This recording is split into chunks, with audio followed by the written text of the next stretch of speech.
Assalamualaikum warahmatullahi wabarakatuh. Bismillahirrahmanirrahim. Alhamdulillahi rabbil alamin. Wabihi nasta'in ala umuri dunia wa din. Wassalatu wassalamu ala ashrafi anbiya wal mursalin. Wa ala alihi wa sahbihi wa man sara ala nahjihi bi ihsanin ila yaumidin wa ba'd. Allahumma inna nas'aluka ilman nafi'a wa na'udzubika min ilmin la yanfa'. Allahumma 'allimna ma yanfa'una wa anfa'na bima 'allamtana ya rabbal alamin.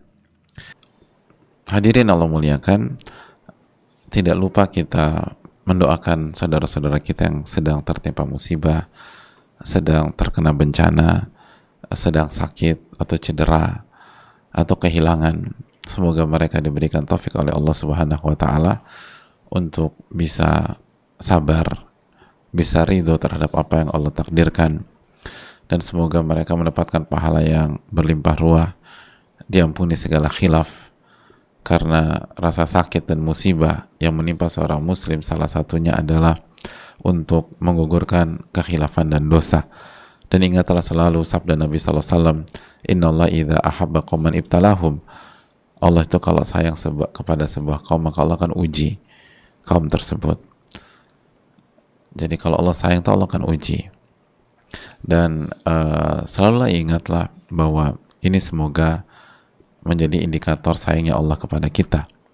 Lalu perbanyak istighfar, perbanyak taubat kepada Rabbul Alamin agar pahala kita semakin besar. Dan juga insya Allah ini banyak hikmah. Makanya orang-orang beriman mengatakan, Rabbana ma khalaqta hadza batila. Ya Allah, Engkau nggak mungkin menciptakan sesuatu tanpa ada tujuan dan hikmah. Dan bagi jamaah atau bagi kita yang tidak tertimpa bencana dan musibah tersebut, doakan saudara-saudara kita dan bantu sesuai dengan kemampuan kita masing-masing, dan semoga Allah SWT memberikan kebaikan kepada kita semua dan memberikan kebahagiaan di dunia dan di akhirat. Wallahu ta'ala alam. Dan kita masuk ke materi kita. Hadirin Allah muliakan, segala puji dan puja kita berikan kepada Rabbul Alamin atas nikmat yang Allah berikan kepada kita sehingga kita bisa berada di majelis yang mulia ini, dan semoga kita mendapatkan ilmu nafi, ilmu yang bermanfaat, ilmu yang merubah diri kita menjadi pribadi yang baik dan jauh lebih baik lagi, ilmu yang membuat kita bisa menghindari segala dosa dan maksiat, ilmu yang membuat kita semakin dekat sama Allah Subhanahu wa taala, semakin takut sama Allah Subhanahu wa taala, semakin merasa diawasi oleh Allah Subhanahu wa taala, semakin buat kita ingat sama Allah Subhanahu wa taala. Ingat bahwa Allah itu maha besar. Ingat bahwa Allah itu maha memberikan rezeki ketika kita lagi susah. Ingat bahwa Allah Subhanahu wa taala yang maha menyembuhkan saat kita lagi sakit. Ingat bahwa Allah Subhanahu wa taala yang maha kaya pada saat kita lagi miskin. Dan ingat kepada Allah yang akan membuat hati kita tenang. Ala bi dzikrillahi tatma'innul qulub. Ketahuilah dengan mengingat Allah itu hati menjadi tenang. Semoga Allah memberikan kita ilmu nafi. Amin ya rabbal alamin. Selanjutnya salawat dan salam semoga senantiasa tercurahkan kepada junjungan kita Nabi kita Muhammadin alaihi salatu wassalam beserta para keluarga, para sahabat dan orang-orang yang istiqomah berjalan di bawah naungan sunnah beliau sampai hari kiamat kelak. Hadirin Allah muliakan, kembali bersama bab ke-38 dan kita sedang membahas hadis Abu Hurairah radhiyallahu taala an ketika Al-Hasan bin Ali cucu Rasulullah SAW itu mengambil kurma dari kurma sedekah, lalu ia masukkan ke mulut beliau. Lalu ketika Rasulullah melihat itu, Nabi SAW mengatakan kah atau kahin irmi biha, stop, tolong dikeluarkan kurma tersebut. Amma alimta anna la na'kul sadaqah, tidakkah engkau tahu wahai cucuku bahwa kita itu tidak mengambil dan tidak makan sedekah. Dalam riwayat anna la tahillu lana sadaqah, tidakkah engkau tahu bahwa sedekah itu tidak halal bagi kita. sedekah itu tidak halal bagi kita. Hadis ini keluarkan Bukhari dan Muslim. Hadirin Allah muliakan, kita sudah menjelaskan beberapa faidah, pelajaran, dan ilmu pada pertemuan yang lalu. Pada kesempatan kali ini kita akan sedikit melanjutkan bahwa sebagaimana kemarin kita bahas bahwa Rasulullah SAW benar-benar mendidik cucu beliau, bukan hanya mengerjakan perintah Allah tapi juga menjauhi larangan Allah Subhanahu wa Ta'ala. Dan lihat bagaimana Nabi SAW menggabungkan antara kasih sayang seorang kakek dengan ketegasan seorang pendidik. Dan ini menunjukkan bahwa kasih sayang itu tidak bertabrakan dengan ketegasan. Kasih sayang tidak bertentangan dengan ketegasan. Oleh karena itu hadirin Allah muliakan, hendaknya kita camkan masalah ini dan kita sayangi keluarga kita, tapi di waktu yang sama kita didik keluarga kita. Hadirin Allah muliakan, berikutnya hadis ini juga memberikan pelajaran kepada kita bagaimana Rasulullah SAW mengajarkan izzah, kemuliaan, kehormatan di dalam diri keluarga beliau, di dalam diri cucu beliau. Dari kecil Nabi SAW menanamkan izzah, kemuliaan, bagaimana menjaga kehormatan, bagaimana prinsip dan mental memberi, bagaimana kita tidak menerima sedekah, kita tidak menerima zakat bagi keluarga Rasulullah SAW. Itu berarti standar yang sangat tinggi dalam memberi dan menyempitkan jendela menerima. Dan Nabi SAW mendidik cucu-cucu beliau dengan level kehormatan yang sangat tinggi, dengan level kemuliaan yang sangat tinggi. Dan ini pelajaran bagi kita. Anak-anak dan cucu-cucu dibiasakan memberi, hadirin. Memberi adalah sebuah keutamaan, memberi adalah sebuah kehormatan, memberi adalah sebuah mental keluarga. Memberi adalah kultur keluarga. Itu yang harus dibangun oleh setiap keluarga muslim dan muslimah. Bagaimana keluarganya orang-orang beriman itu gemar memberi. Dan dari kecil anak-anak dididik untuk memberi. Lebih daripada menerima. Dan jangan sampai biarkan anak itu punya kebiasaan minta-minta, minta ini, minta itu, minta itu. Bagaimana anak-anak kita itu punya mental memberi, gitu loh. Ketika ia mendapatkan uang saku dari kita, dia kasih adiknya, dia beri temannya. Ketika dia bawa bekal dari kita, lalu dia mau makan di jam istirahat, terus dia lihat temannya nggak makan dan ada di dekatnya, dia ajak sharing, diajak makan, dibagi-bagikan ke teman sekelas atau yang bisa dibagikan. Dan bisa jadi kita bawain nasi, lauk, lalu buah komplit, bisa jadi dia hanya makan beberapa 1-2 suap saja dan yang lain tuh dibagikan, gitu loh. Dan bisa ketika Allah kasih keberkahan kan, jangan pernah meremehkan 1-2 suap. Asal dikasih dengan ketulusan, keikhlasan, mengharapkan pahala dari Allah, mengharapkan keberkahan dari Allah SWT, itu sangat bisa. Dan itu harus kita yakinkan. Lalu bagaimana ketika temannya sedang kesulitan dia kasih, dia beri. Itu mental-mental itu harus dibangun, hadirin. Dan gak gampang menerima. Dan kalau dia dapatkan sesuatu, dia share lagi ke yang lain, dia kasih lagi yang lain. Itu hal penting. Dan itu pondasi yang dibangun oleh Rasulullah SAW dengan para keluarga beliau. Makanya walaupun Hasan dan Al-Husain radhiyallahu ta'ala anhuma cucu Rasulullah SAW, dan dari kecil, sekali lagi status mereka cucu Rasulullah SAW, dan semua orang mengenal mereka dari kecil adalah cucu Rasulullah SAW.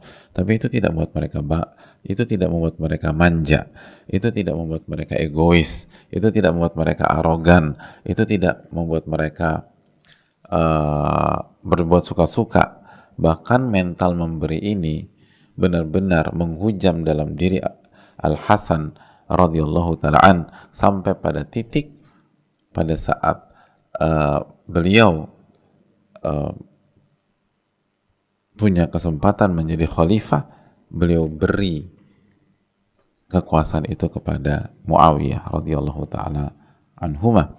Itu menunjukkan bagaimana keberhasilan pola didik Rasulullah SAW kepada keluarga beliau, kepada anak beliau, kepada keluarga beliau. Bagaimana beliau menanamkan prinsip memberi lebih daripada menerima. Dan bagaimana seseorang harus menjaga izzah, menjaga kehormatan, khususnya sebagai keluarga Rasulullah SAW. Makanya keluarga Rasulullah diharamkan menerima zakat dan menerima sedekah. Jadi cara berpikirnya adalah bagaimana lebih menjaga kehormatan dan kemuliaan ketika berstatus sebagai keluarga Rasulullah SAW. Bukan sebaliknya, mentang-mentang menjadi keluarga Nabi, arogan, egois, minta sana, persini. Tidak. Nabi SAW tidak mengajarkan hal itu ke keluarga beliau SAW. Tapi justru Nabi SAW menerapkan standar yang lebih tinggi, yang lebih ketat. Kalau orang biasa bisa menerima sedekah dan zakat, keluarga Rasulullah SAW tidak bisa. Untuk mengajarkan value yang jauh lebih tinggi dibanding secara umum, dibanding umat secara umum. Jadi tidak heran keluarga Nabi SAW begitu luar biasa, begitu indah. Tidak heran cucu-cucu Rasulullah SAW luar biasa. Anak-anak Nabi SAW itu luar biasa karena standar yang diterapkan oleh kepala keluarga Rasulullah SAW sangat tinggi. Ini pelajaran bagi kita, hadirin.